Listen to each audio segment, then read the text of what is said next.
अध्याय 4 है ये।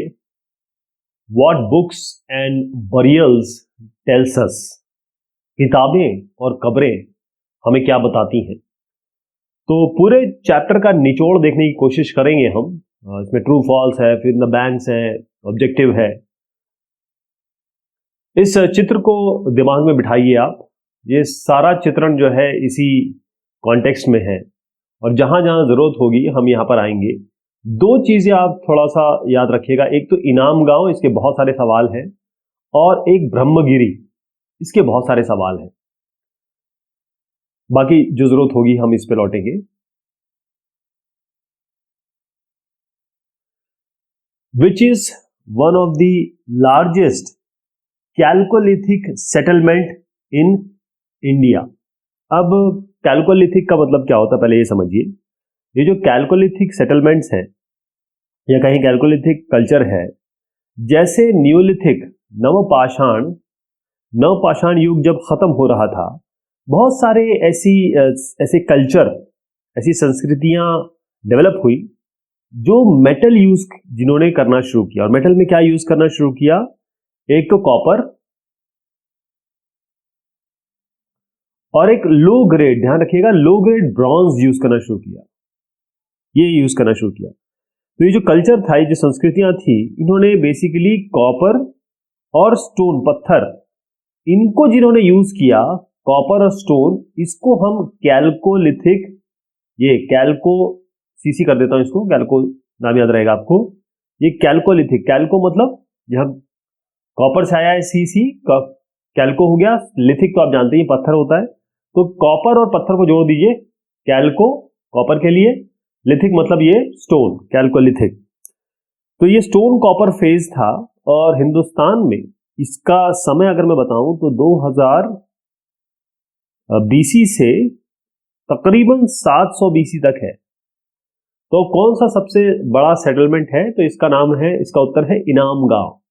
इनाम गांव मैंने आपको बताया था कि मैं इस पे आपको कई मर्तबा ले जाने वाला हूं। थोड़ा इसको मैं एक्सपैंड करता हूं ताकि आपको पता रहे। देखिएगा, इनाम गांव, गांव से ही समझ में आ रहा है कि ये इलाका आपके महाराष्ट्र का है। और यहां जो इनाम गांव है वो पोस्ट हड़प्पन सभ्यता के बाद की एग्रेरियन विलेज, यहां पर एग्रीकल्चर होता है।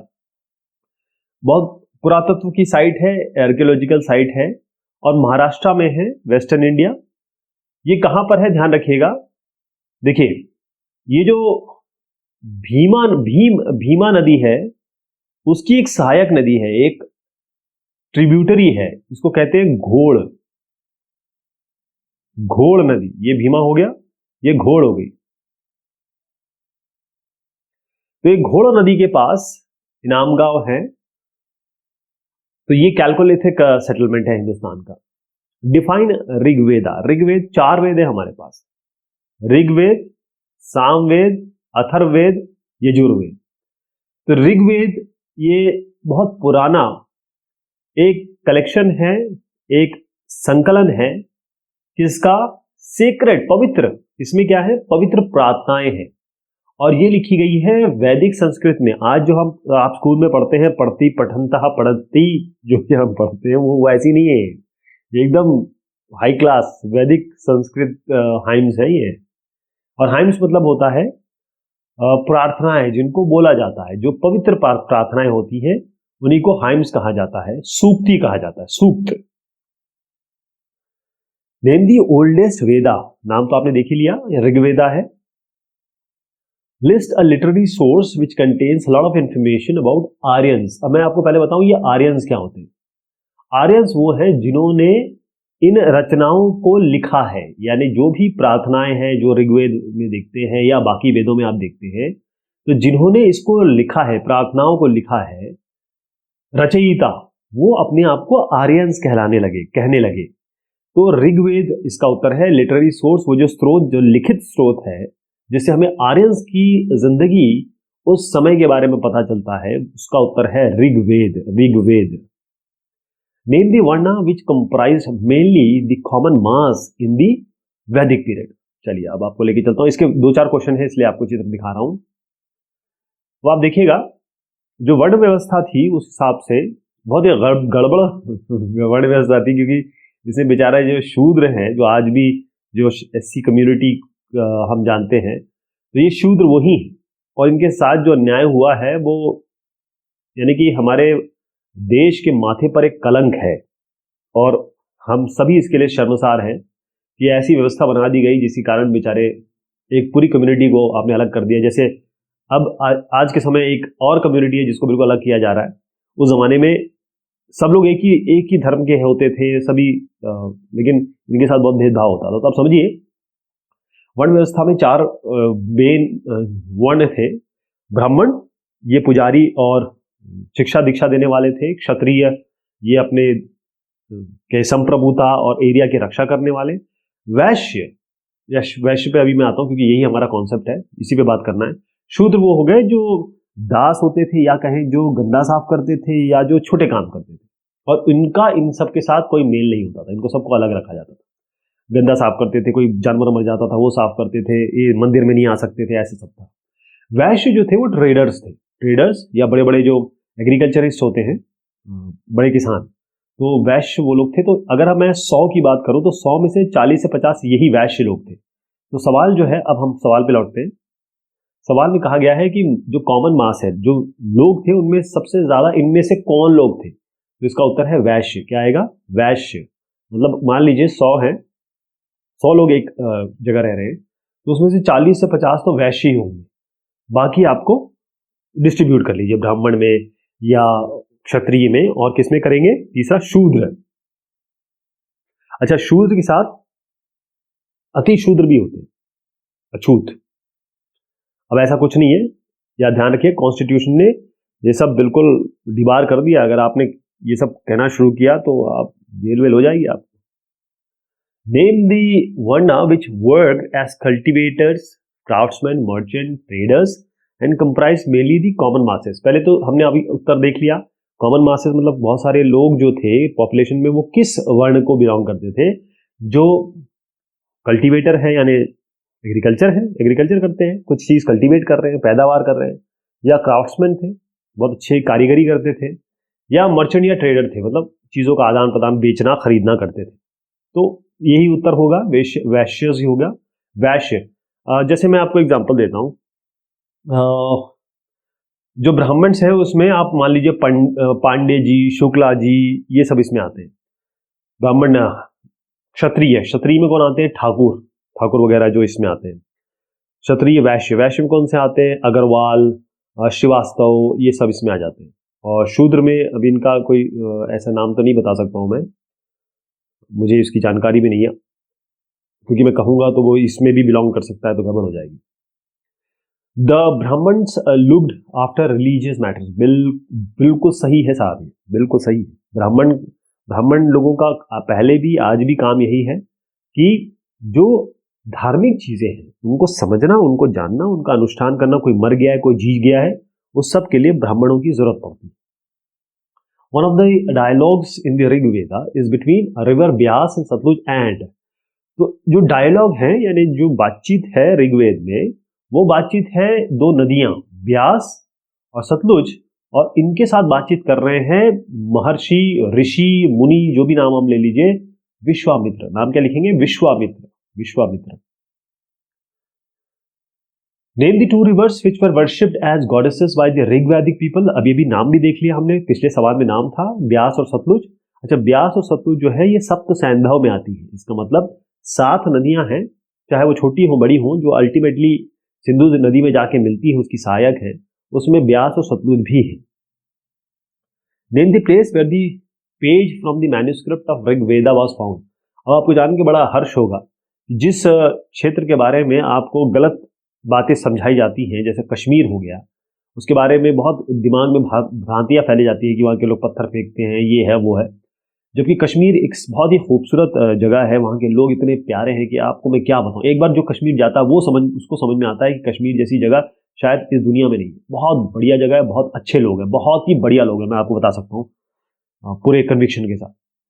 हम ऋग्वेद की बात करते हैं, धर्म की बात करते हैं, और कश्मीर की हमको गलत चीज सिखाई जाती है, दिमाग में डाली जाती है। आपको पता है मैन्युस्क्रिप्ट जो पांडुलिपि मिली है ऋग्वेद की, कहाँ मिली है? जान के बड़ी खुशी होगी, कश्मीर में मिली है। कहाँ मिली है? कश्मीर में। सोचिए आप, हम लोग, हमारा है वो, अब हमारे लोग है भाई, सबसे प्यार करिए, इज्जत करिए। List the total number of Vedas. Vedas कितने हैं? 4 वेद हैं। इसका नाम भी आने वाला है, अगर आप नाम बता सकते हो या याद कर सकते हो भी तो बहुत अच्छी बात है, आगे मैं बताऊंगा इसको। Name the king of the cosmic gods. अब मैं इसका उत्तर क्या दिया जाए, मुझे कॉस्मिक गॉड्स तो नहीं पता कौन से हैं, क्योंकि बहुत सारे हमारे हिंदू धर्म में देवता देवी हैं, लेकिन मैं ये जरूर बता सकता हूं इस चैप्टर में अग्निदेव है, आग के देवता, इंद्र है युद्ध के देवता, और फिर उसका सोमदेव, वो सोम रस, मतलब पी के सारी परेशानियां भूल जाओ वाले हिसाब किताब है, हम इसको लॉर्ड इंद्रा कर देते हैं, भगवान इंद्र कर देते हैं। In Vedic literature the term Purandar, destroyer of forts. Vedic literature में जो किले तोड़ने वाला आदमी हो, किलो तोड़ने वाले भगवान हो, कौन? हमने देखा भी, इंद्र साहब हैं जो डिस्ट्रॉयर हैं, जो युद्ध के देवता हैं, तो लॉर्ड इंद्र नाम लिख लीजिए। How the megaliths of a particular family were recognised. Megalith, mega मतलब होता है बहुत बड़ा, लिथ मतलब होता है पत्थर। तो बहुत बड़ा पत्थर कैसे पता चलता है? कैसे? तो जो बहुत किसी फैमिली के बारे में पता करना हो तो ऐसे बड़े बड़े पत्थर ऐसे गोलाकार रख दिए जाते हैं, और यहां पर इनकी कब्र होती है, ग्रेव कह सकते हैं। इससे स्टोन सर्कल से हमें पता चलता है, बड़े बड़े पत्थर बोल्डर की तरह। तो दिखाई देता हूं आपको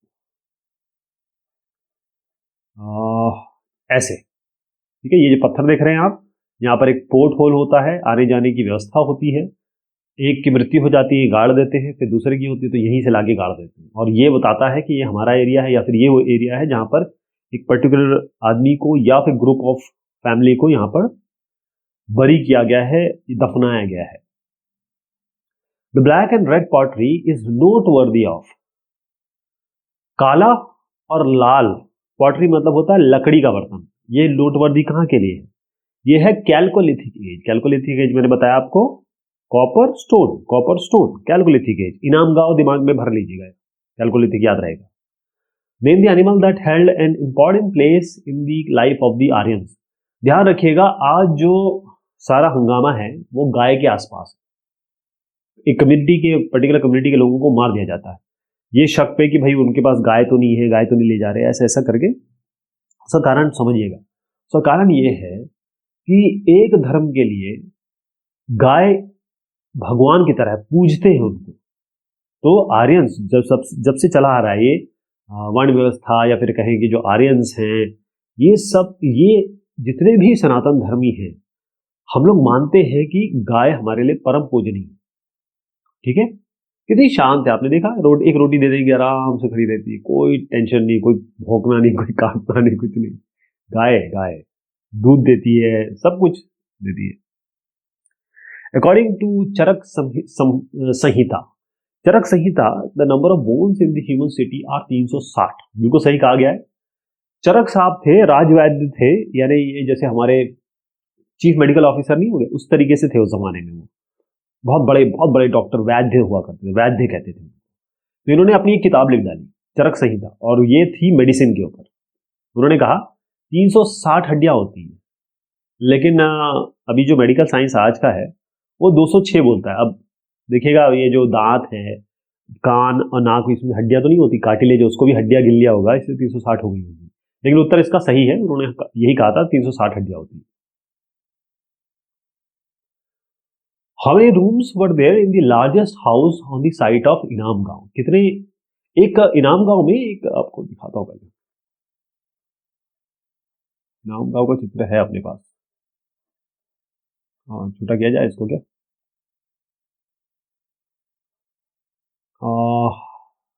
वो वाला चित्र नहीं है, लेकिन आप यही समझ लीजिए। तो वैसे ये कर्नाटक, मतलब ब्रह्मगिरी का है।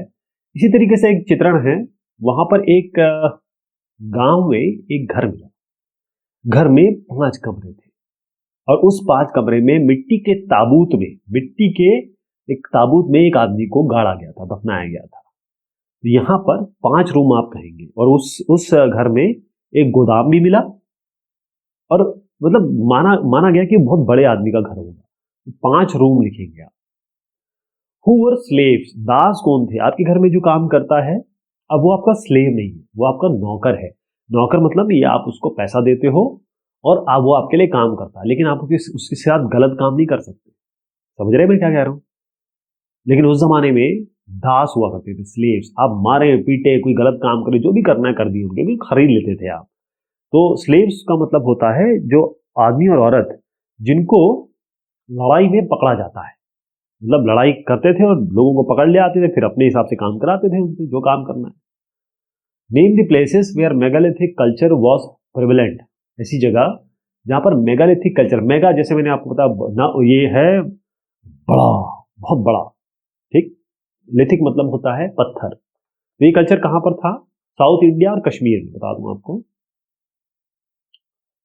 कश्मीर ये हो गया, साउथ इंडिया ये हो गया। तो इसीलिए तो हम इनाम गांव, वैसे इनाम गांव पूरी तरह साउथ इंडिया तो नहीं कहेंगे, महाराष्ट्र तो का निचला पार्ट है, तो कह सकते हैं। अब इसमें ब्रह्मगिरी है, पायमपल्ली है, हल्लूर है, बहुत सारी ऐसी, हुंसी, कुरनूल, ये सब जगह हैं जो हम हिस्ट्री में देखते हैं इस पेलियोलिथिक से लेकर न्यूलिथिक, मेगालिथिक तक। Name the word which was use to describe the community as a whole, समुदाय के लिए कौन सा शब्द था? उसके लिए हमारा शब्द था जन, जनसाधारण, जननायक। तो जन मतलब होता है लोग, public. Why were yajnas perform, Hindi में इसको बोलेंगे यज्ञ। ये साहब लोग यज्ञ कर रहे हैं, क्यों कर रहे हैं? ये आग है, लकड़ी है, इसमें आहुति देते हैं, घी डालते हैं, अनाज डालते हैं, बहुत सारी चीजें यहाँ पर आती है। अब तो बहुत बढ़ गई है ये सब चीजें डालने वाली। तो ये सब डालते हैं, ये करते क्यों है? ये करते हैं भगवान को पूजने के लिए। भगवान चाहे देवी हो, देवता हो, किसी पे कोई प्रकोप आ जाए, किसी के साथ कुछ बुरा हो रहा है, किसी की मृत्यु हो गई, किसी का जन्म हो गया, उसके लिए धार्मिक अनुष्ठान कराए जाते हैं। और खास तौर पे जो ब्राह्मण वर्ग है, मैंने आपको पांडे जी, शुक्ला जी, इन सब का नाम लिया, वहां पर ये काफी चीजें चलती हैं और बड़ी आराधना की जाती है। यज्ञ, यज्ञ कहते हैं इसको। तो देवी देवताओं को पूजने के लिए। हु आर ऋषिज, ऋषि कौन हुआ? देखें कोई ऋषि है इसमें? ये है ऋषि। विश्वामित्र का नाम लिया था ना मैंने आपको, ये ऋषि हो गए। इनको भी ऋषि कह सकते हैं आप, क्योंकि ये भी अपनी शिक्षा दीक्षा दे रहे हैं। तो ऋषि वो लोग होते हैं जिनका काम ही होता है भगवान के प्रति अपना लाइफ डिवोट कर देना। भगवान के नाम पे जीते हैं, भगवान के लिए काम करते हैं। उसी तरीके से भगवा और भगवान का वस्त्र जो है धारण करते हैं, उनको ऋषि कहते हैं, ऋषि मुनि। Name the popular drink consume only during special religious ceremonies. तो ऐसा कौन सा पेय पदार्थ है जिसको किसी रिलीजियस सेरेमनी में पिया जाता था? होता है सोम। ये जो एक तीसरे भगवान है, सोम 3 आराध्य हैं, सोम उसमें आता है। सोम को पी के ना थोड़ा सा सुरूर आता है, सोम रस। Name the intoxicating drinks of Aryans. तो ये सोम है, इसमें सुरा लिखे गया। सुरा ये पीते थे कंज्यूम फेस्टिव सीजन। अब ओपोनेंट्स कौन से हैं आर्यंस के? अब इस सवाल को हम लेंगे अगली बार, लेकिन इसका जवाब मुझे चाहिए। अगर आप देंगे तो बहुत खुशी होगी। ओके, शुक्रिया, मेहरबानी आप सभी की।